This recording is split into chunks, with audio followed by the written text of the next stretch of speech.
Welcome to Sexy Sunday, where we analyse sex scenes from films and TV shows, discuss what they tell us about the story, the characters, and more importantly, whether they're hot or not. I'm Jessica. I'm Anouchka. And this is Sexy Sunday.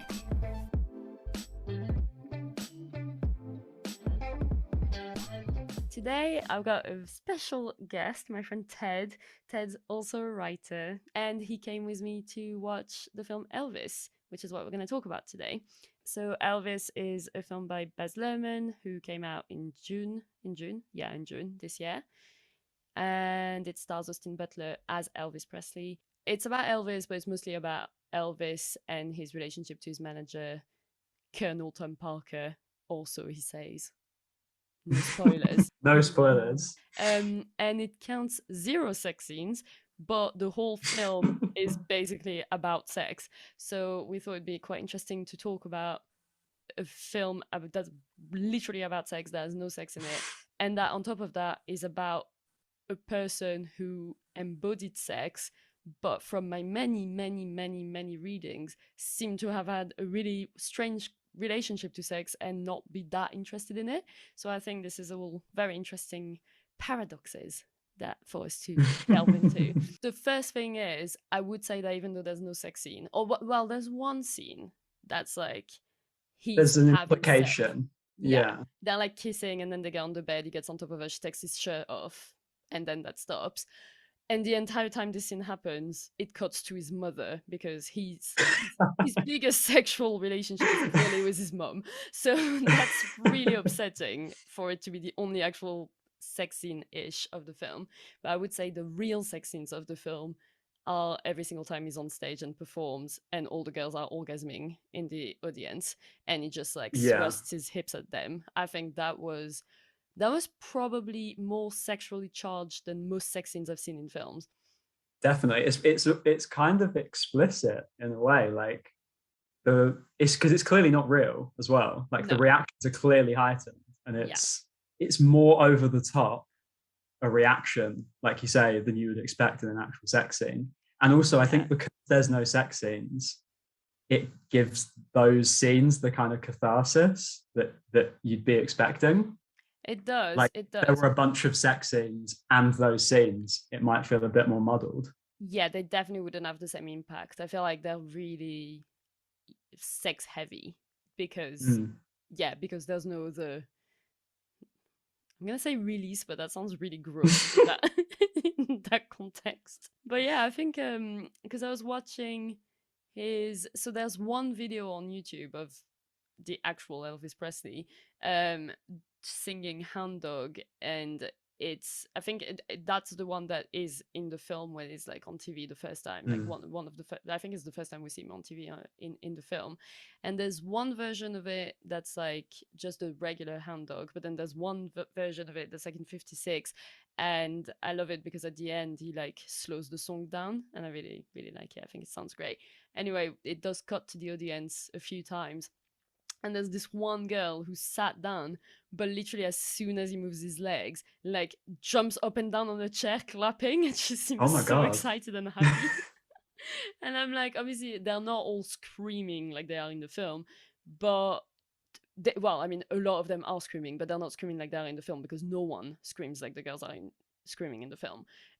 But they are genuinely, like they were really losing their shit, and obviously that's nothing new, and girls still lose their shit at gigs, which I think that's not really to do with sex scenes, but I think that is an interesting thing actually. Let's dive into that tangent.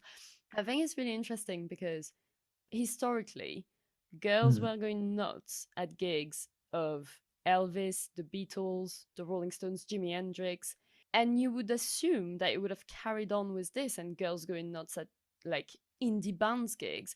But they don't. Like, yeah, you've got people screaming and stuff, but you don't really imagine a Strokes gig or, like a Kings of Leon gig with like girls being like, oh my God, and passing out. But now they do with like Justin Timberlake, Justin Bieber, like, I don't know any other male pop stars, but I'm sure they do. Harry Styles. There we are. But yeah, it's kind of funny how it went from like rock people to pop people. I mean, I guess that was kind of the crossover, wasn't it? People like him and the Beatles, it's rock was pop. And for sure. And like diverged after that. And I guess all the fans went with the pop stars. Yeah, but I wonder if it's because did they inspire more sex than like the Strokes do? I guess there's more opportunities to dance on stage. There's more opportunities to wiggle, as Colonel Tom says. I think that's the key, is the wiggling. That is my favorite thing, is that this kind of movement that's all like, oh my god, this is this personification of sex. They keep dangerously erotic. Dangerously is a wiggle. It's a wiggle, yeah. You just know that when he gets the wiggle on, it's don't want to be around. It's so 1950s. It's perfect. It really is. It really is, and that's what's really interesting about the film. I thought was really putting it back in the context of what it was like being in America in the 50s and how restrained everyone must have been, that a guy moving his knees was like about as close to sex as people could think of. Yeah. Well, it makes you wonder as well, because like the image we all have of Elvis and the image the film wants to give us of Elvis is that he's like supernaturally sexy, and that's why it like unlocked the entire world at this point. I wonder if it was like that, because it's the sort of thing that is very easily turned into a myth. I think from everything that I've read, it really seems like it was, and that's kind of the thing that I find really funny as well, is whoever was trying to shut it down went about it the worst way that they could have gone about it, because so they started making this thing where it's like, if he performs on TV, they could only film him from the waist up. So when he went to, I think it was on Ed Sullivan, that they had to like film him from the waist up because they couldn't possibly show his hips, because if he was moving his hips around, like, you know, that was going to be unacceptable. There is not a single thing that they could have done that would have made people be more turned on by Elvis than like making it like out of reach. Yeah. Force them to use their imagination. Exactly. And like completely put the focus on it. By taking it out of frame, it's like, well, what's going on down there? Like, this is literally made this crotch the most interesting thing about his performance. And also, do these people not know that saying no, you can't have something is the one thing that will make you want it? Yeah, you'd think they'd have learned from Prohibition, wouldn't you? I know. Yeah. I thought it was interesting, though, that there's an interview with Tom Hanks where he's talking about Colonel Tom. Mm-hmm. And Tom Hanks is also in the film. I did forget. Oh yeah, we should say he plays Colonel Tom. Yes. Under lots and lots of makeup. And a very strange, unidentifiable accent. Yeah, I think allegedly Dutch. I think it's supposed to. But it's not been confirmed. And I feel like it's actually Dutch. The accent travels a little bit throughout the film, I thought. It does. I think it travels back to Tom Hanks once or twice. Yeah. It travels via Woody from Toy Story to Colonel Tom. But he says in this interview that there's this anecdote about Colonel Tom, and he does the voice while he says it. Obviously, I'm not going to do the voice; it's impossible. But I would love it if you did. So okay. He says that there's an interview with Colonel Tom where the interviewer talks about how the only reason people like Elvis is because of the moves, because of the wiggles, because of what they can see. Mm-hmm. And he says, well, everyone listens to the songs on the radio. And when I'm listening on my radio, I'd like to think I have a good imagination, but I can't see him wiggling. And so his defense is that the music must actually be good and popular of its own accord because it's popular on the radio. But it's like you say, like, you listen to it on the radio, you can close your eyes and you can picture much more than wiggling. So if anything, it's the other way around. Yeah, because when you see him on stage, sure, he wiggles, as we've established. But I do think that sometimes the fact that this is literally what he's famous for and like such a massive thing, but it's almost like when I'm watching his live performances, I'm like, oh, he's not actually moving that much. Like, there's bits where he's quite static, really. And, there's whole songs sometimes that are just very, not boring because it's still Elvis, but he is just stood there whilst the band did their thing sort of around him. Exactly. yeah, when I listen to his music, I definitely picture him wiggling a lot more than he actually wiggles in real life. And I do think, like, watching comparison videos of Austin Butler's Elvis and the real Elvis in the same performances, I think Austin Butler really got him down, and he did a really good job. But on the ones where I couldn't find videos of Elvis doing it, I do think like Austin Butler maybe moves a little bit more than Elvis actually would. Well, I mean, the sequence where he plays Trouble at the massive rally, and there's thousands of people there, and the police are threatening him, like, if you do even a single wiggle, we'll shut you down and arrest you. And he goes absolutely like wild, and is doing just the most over the top, aggressively sexual dance moves. Oh yeah, he's literally like, I'm pretty sure his penis is in someone's face at some point, like the 100%. And he's literally crawling and putting his face in people's faces and grabbing them. It's like, I want to see the videos of Elvis doing that. Well, I mean, he drops to the floor like a drag queen at one point, doesn't he? It's like it's very sudden, and I don't know that Elvis, maybe he did, maybe he based on something, but I don't know that Elvis ever went that far. It got the point across in the film. Yeah, for sure. Well, first of all, he went on stage at that gig in real life and did say the whole spiel of like, I'm gonna show you who the real Elvis is or whatever, because that's when they were trying to change him to a non-wiggly man, also known as the new Elvis. And he was like, fuck this, I'm gonna wiggle. and that actually happened. But he didn't sing Trouble because Trouble didn't actually exist at that point. So obviously for the film, I understand why they went for this, because it was a lot more appropriate of a song for this moment. And narratively speaking, it was a much more like, ooh, moment. And I'm glad they went for it, even though it's inaccurate, because I think it was stronger cinematically. But yeah, I think they definitely took some liberties. Like, the show he didn't get arrested on stage. Like, he didn't get pulled it didn't end in a riot or anything like this. So I think they definitely took some liberties on how much wiggling he did on that performance. But I think it's interesting the liberties they did take throughout the film, though, because I feel like, well, there's an interview with Baz Luhrmann where he talks about how obviously Elvis didn't live for very long, but 42 years, I think it is, 42 years is a lot to cover in 2.5 hours for someone that was famous for most of that. And so they naturally have to focus us somewhere, and they have to focus in on certain things. And they've picked these themes of his relationship with Colonel Tom and his relationship with Mum and his relationship to America and sex and race.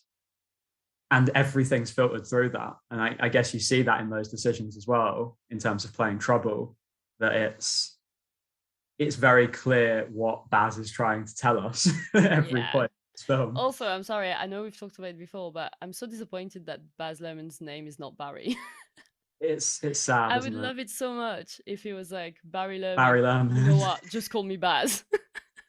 Barry Luhrmann is, even with the surname Luhrmann, I think Barry Luhrmann is the least Baz Luhrmann name.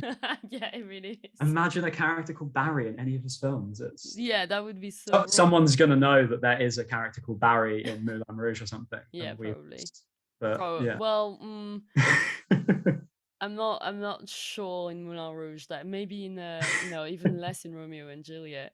Is there not a Barry in the play? I think there might be a Barry in the play. Maybe. Yeah, Barry. He's the one who kills them both.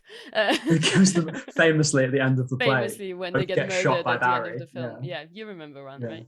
Yeah, I remember. I think it's. I think I've seen because I've watched a lot of film reviews of Elvis, and everyone's kind of talking about how it's really a cautionary tale of don't trust anyone in business, basically, when you start being successful. So yeah, I think definitely we do see quite a lot about him and his mom, mostly how they wanted to have sex. All of his scenes with his mom are so upsetting, and I'm not gonna lie, I was kind of glad she died, just because I was like, at least that's off the table. Like, this is definitely not happening. She died in such an unsympathetic way as well. It was so over the top that I can't imagine anyone seeing it and thinking, oh, I'm not, you know, I'm sad she's dead. Yeah. Sad for Elvis. It wasn't a great scene, that scene. No, but again, it's the way they frame it as well. With, first of all, like you say, all of the scenes with the mum, they are literally framed and blocked as if they're lovers. Yeah, literally. Even in the hayride concert scene that we talked about earlier, where all of the girls go wild, it's literally, she thinks they're going to kill him. Like, he's like, the worst thing I can imagine is other girls having sex with my son. Like, that's her worst fear, that like shoots her into action. He's not going to need me because he's got every single girl in America. I mean, that's literally what she says to him. She's like, I see those girls and they want you. And he's like, it's all good. But she's literally like, don't go near girls. They're going to want to have sex with you. And it's our special thing.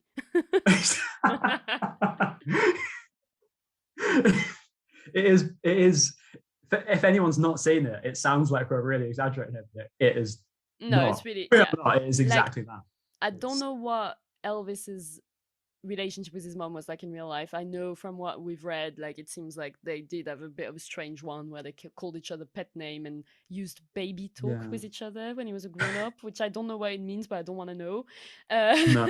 No. So it doesn't sound like it was the most classic mother-son relationship, but in the film they clearly decided to make it seem like all of his sexual issues, interest, anything to do with sex came from his mum, basically. And even when Colonel Tom Parker goes in with the new Elvis, wiggle-free Elvis idea, like, literally Elvis says, even my mummy, because he keeps on calling them mummy and daddy, even though he's a full grown-ass adult. He's like, even my mom approves of what I do. And I'm like, okay, this is your standard, is I thrust my hips around and my mom likes it, so it's fine. Like, it's just... Yeah, even my mum approves, as if it's literally not exactly what she wants. No. As if she's not the one who told him to do it in the first place. It makes her death so much more interesting as well, though, because from what I remember, he gets with Priscilla almost immediately after she dies, because it happens whilst he's in Germany with the army, and he meets her whilst she's living with her stepdad who's in the army. And I mean, I know in the film they don't emphasize the fact that she was 14 and he was 24, but there's something very interesting and strange about having his weird erotic relationship with his mum end and immediately replace her with a much younger woman. Yeah, I feel like it would have been more on the nose, even though it's obviously real life, but it would have been like, Elvis, come on, if it replaced, like, if it married like someone older, because then there would have been a classic obvious replacement. But I read somewhere, because I mean, Elvis in real life was famous for not being only attracted to women his own age, let's say. I've read somewhere that he liked younger girls because he had this trauma of his mom leaving him, and by leaving him they mean dying, and he felt like abandoned and he didn't trust older women because of that. Okay, so it's almost the opposite. Yeah, so that might be total bullshit, because who knows who said that? I don't even remember, and it might have been someone coming up with this by themselves. I don't trust anything that I read on the internet. Don't trust anything we say. Don't trust podcasts. Don't trust this definitely podcast. Don't trust podcasts. But yeah, I thought it was an interesting thing to be so obviously, like, make it so obvious that him and his mom had this weird, like, his dad definitely takes second place as well. Like, I mean, his dad is the most, like, nothing man ever anyway. He doesn't really have any personality or agency or anything. But his mom and him are clearly the couple, and his dad's just on the side. So I thought that was an interesting thing to focus the film on. Also interesting, I've been reading a lot of people's opinions on the film, and people are very, very, very obsessed with Austin Butler's crotch. Yes, which makes sense given the amount of close-ups that it gets. So many close-ups. It's basically got, I think we could have a cut of an hour and a half that's just through the point of view of his crotch. I think so. I think when Baz Luhrmann says that there's a 4-hour version of this, the extra hour and a half is just more crotch shots, I'm pretty sure. But I'm a little bit confused when people are like, oh my god, I feel like I'm now intimate with his crotch, because is it just me, or were his trousers actually super wide? Yeah, they were very wide, they were very baggy, and they were Yeah. very there's there's so many things creating an outline that you can't really assume that it's any one thing. Exactly. And it's obviously Elvis's trousers were actually baggy. This is not a weird, like, why were his trousers baggy and why wasn't he wearing skinny jeans? Because that would have been really fucking weird. But I'm just a bit confused. I think people are seeing what they want to see. I mean, I do wonder as well why, you look at The Great Gatsby, the Baz Luhrmann Great Gatsby, and Yeah. the way that he said he used hip hop instead of jazz because he wanted it to feel for us the way jazz felt for them back then. Mm-hmm. And he does that kind of a little bit in this, where he has like the Doja Cat song and like all these like remixed versions of actual Elvis songs. But I'm surprised he didn't almost go like way too far and be like, right, well, to create the effect on the audience that his crotch had on people back then in the baggy trousers, what I'll have to do is make them super, super tight. Yeah, I could have seen him go in that direction, to be fair. But I think they were quite accurate with the costumes. So I'm not surprised seeing the film that they didn't do that, because they were quite But and I think that would have been a bad idea, but it also definitely would have been out of character for Baz Luhrmann. No, for Barry, no. For Barry Luhrmann. But apparently in real life, there was a whole lot of speculation on Elvis's penis. Have you read this? I have not read this. Some people think he was putting a bottle of Coke down his trousers, and that's what people could see when he was dancing. Oh, wow. The most popular one is that it was an empty toilet roll. And everyone's basically talking about how he had a small dick and basically was stuffing his pants before gigs, basically, is the general. I mean, that image of his whole sex appeal basically just being a Coke can is such a perfect summary of what Elvis is as well. Like, he is just a living sexy Coke can. Like, that's what comes to be. He's such a perfect product of America. Yeah, everyone's getting addicted to him, and the empty toilet roll, not so much. Us. Yeah. No, it's quite harsh on him. They go with toilet roll, not like kitchen roll or something. I know. It's a bit unnecessary. Speaking of the wiggle on stage, do you think the girls were losing their shit because they're actually picturing him having sex when they're seeing him dance, or do you think it's just like literally it's 1950s and no one could even lift a toe on stage and suddenly someone's doing loads of shit and they're like, oh my god, and he's obviously an attractive person? But do you think they know that it's as in, do you think it's consciously related to sex, or do you think it's they're turned on but they don't think about it in a graphic picturing themselves having sex with Elvis right there right now? I mean, I don't know about like imagining it scene by scene, but at first, at least, when he first like appeared and no one knew who he was at the Louisiana Hayride in that real concert that scene's based on, I wouldn't be surprised if it was just kind of a physical shock that this exists and that it's happening in front of us, and they literally couldn't control. I don't know. Like, it's such a surreal thing to happen that it's hard to imagine it happening to a person. Yeah. But later on, I feel like his like sex appeal and him being a sex symbol is such a kind of self-fulfilling thing. Everyone knows that that's what he is. Everyone immediately thinks of that when they think of him, to the point that probably it does open up a bit of space for people to be a bit more creative with their with fantasies. I don't know. I think so too. No one was shocked by 1970. No. But they were still apparently affected in the same way. Yeah. So by that point, it can't be just such like an instinctive thing. No, definitely. Apparently in the 50s, he did a gig in Jacksonville, and he kind of jokingly said to the crowd to like come backstage after the show, and obviously the crowd was very serious, took it very seriously, and forced their way into backstage and ripped his clothes off. Oh my god! And he said in an interview later, because the people were like, oh, was it like a bit scary or something? And he was like, nah, they were only tearing my clothes off. I don't mind a bit. And I feel like this is that kind of nonchalance that made him so hot. Like, I think he just had this sort of like whatever attitude.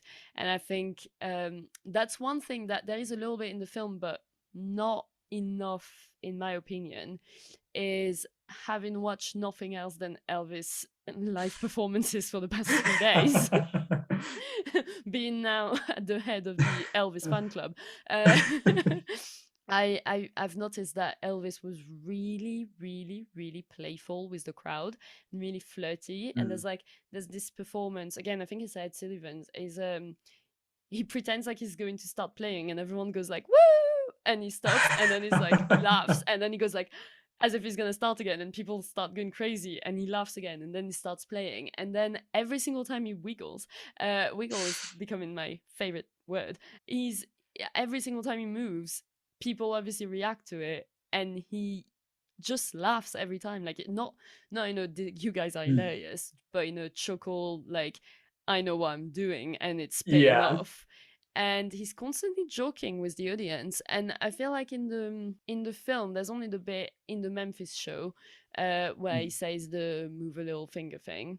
And then he kind of starts singing Hound Dog, just like very briefly, because that's obviously like when he did Hound Dog, and that was like not okay on TV, etc., etc.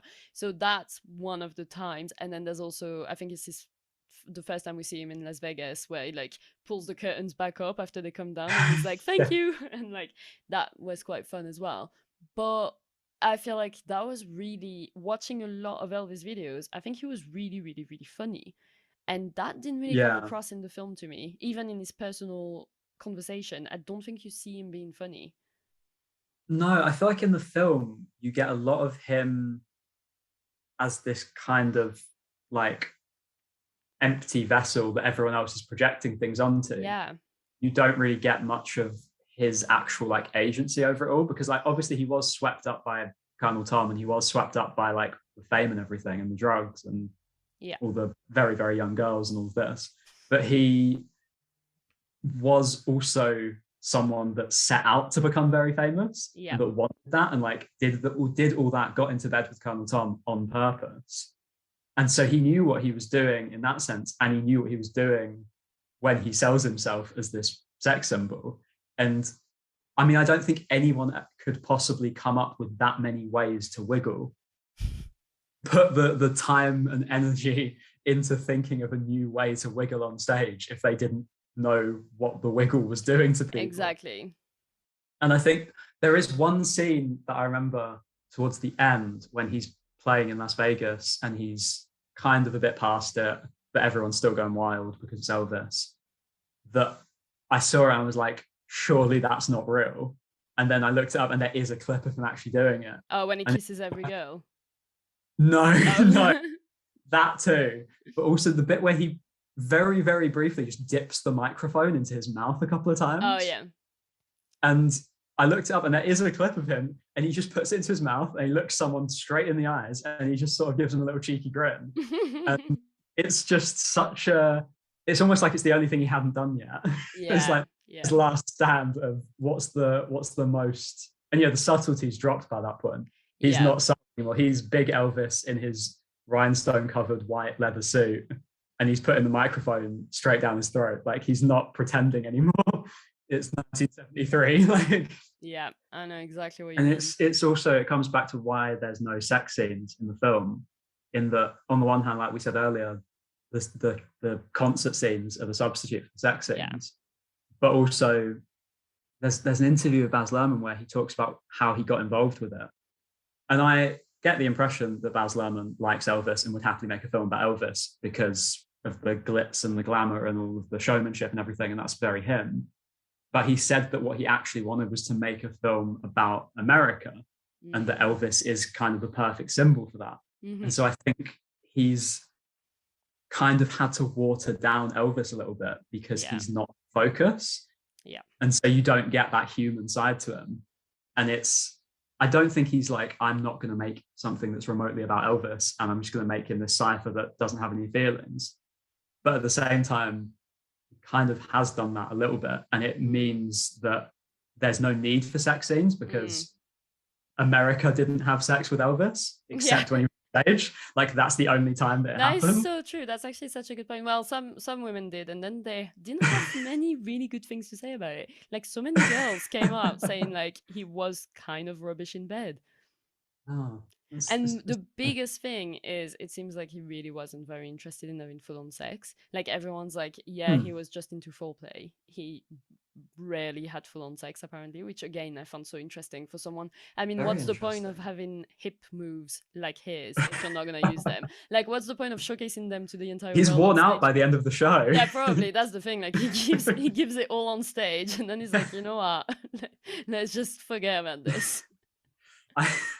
They kind of hint at that in the film, don't they, when they talk about how his breakup with Priscilla was sort of as a result of the fact that he preferred the love he got from the audience. Oh yeah, for sure. Also, if that kind of is the same thing, where it's like the rush he got on stage was better than anything other than speed. So yeah, that's probably off stage. Probably, but I mean, he was also like cheating on her a lot, and and she says in the film like they've not had sex in ages, and apparently they haven't had sex until they were married because he didn't want to. Apparently, Priscilla was like, no matter how much I was begging him to. Oh wow! And then once they had their baby, he apparently did not have sex with her a single time after that, because he said he couldn't have sex with someone who was a mom, which is interesting considering he wanted to have sex with his mom so much. So wow, that's a very like forbidden fruit sort of thing, isn't it? It's the one that he wants is gone. So yeah, that's really horrible. I really you were about to say. I did think you were about to say that they didn't have sex until after they had the baby, and I had a lot of questions, but I get you now. Yeah. I really hope that real Elvis wasn't that attracted to his mom in real life, and the film made it way worse, because that's just a whole new level of weirdness. I think it's really interesting that they went there though, because like we say with there being no sex scenes, like in general, the film is kind of family friendly. And but it's such a sexy film at the same time. It's so sexually charged. But I mean, maybe that's the trade-off, because like Baz Luhrmann talks about how old people all like Elvis anyway, so they're all going to come and see it, and so he needs to make something that appeals across generations. True. And it's it's 12A, it's a PG-13. Yeah, it's clearly like a bring your whole family to the cinema thing. Yeah, and it's kind of interesting that the way that they've depicted Elvis in the film is as driven by how marketable it will be as the way Elvis was depicted in real life, but in the opposite direction. It's like we need to make him less sexy in order to let kids watch it. Whereas Colonel Tom Hanks was like, we need to make this guy as sexy as possible so all the kids buy the records. That is so true. I don't know what shifted to make that happen, but yeah, still include his love affair with his mum, which is so not non-PG friendly, not family friendly. Family friendly, family over friendly. Over friendly. Probably the. How sexy is this film from 1 to 10? It's about sex on like an 8 out of 10 level. Mm-hmm. It has a lot to say about sex, and I think it tries to be sexy, and it succeeds at least in getting the point across that Elvis is sexy. And it succeeds in getting the point across, which I imagine was also in their minds, that Austin Butler is sexy, because that's presumably part of how you sell the film as well. But I don't really think it's going to affect people in the way that the concerts did. So I'm going to go with a 5. I'm going to go in the middle. Interesting. I would give it a 7. I think it's a really sexy film. And that's totally like, a 7 is probably over what it actually should be, but because there's other scenes than the performance scenes, and while those are very, very sexy, there's also loads of scenes of him having super boring conversation with Colonel Tom Parker, and they're not sexy at all. But I feel like overly, when I think back on the film, I think of the sexiness of it more than the conversation. Yeah, I get that. That because it's clearly like it's all about what you see, isn't it? It's such a brash film that you're not going to remember him sitting in a dark room chatting. Exactly.